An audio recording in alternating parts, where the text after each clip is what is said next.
Darwin টেস্টে বাংলাদেশের ঐতিহাসিক জয়ের পর অস্ট্রেলিয়ার বিপক্ষে দ্বিতীয় টেস্ট ঘিরে তৈরি হয়েছে বাড়তি উন্মাদনা। প্রথম টেস্টে বাংলাদেশের দাপুটে পারফরম্যান্সই মেকাইতে অনুষ্ঠেয় সিরিজের দ্বিতীয় টেস্টের আগ্রহ বাড়িয়েছে। প্রবাসী বাংলাদেশিদের পাশাপাশি স্থানীয় অস্ট্রেলিয়ান দর্শকদেরও ম্যাচটি নিয়ে ব্যাপক আগ্রহ তৈরি হয়েছে।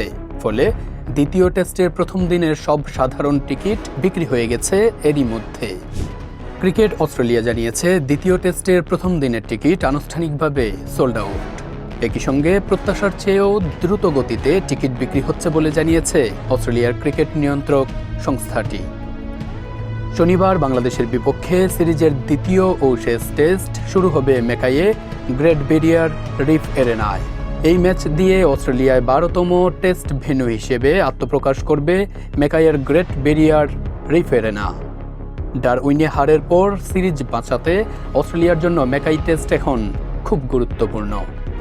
এদিকে ডারউইন টেস্টে বাংলাদেশের বিপক্ষে ভরাডুবির পর দলে পরিবর্তন আনছে অস্ট্রেলিয়া। বাজে সময়ের মধ্য দিয়ে যাওয়া ওপেনার জেইক ওয়েদারেল্ডের পরিবর্তে টেস্ট দলে ফিরেছেন ম্যাট রেন্স।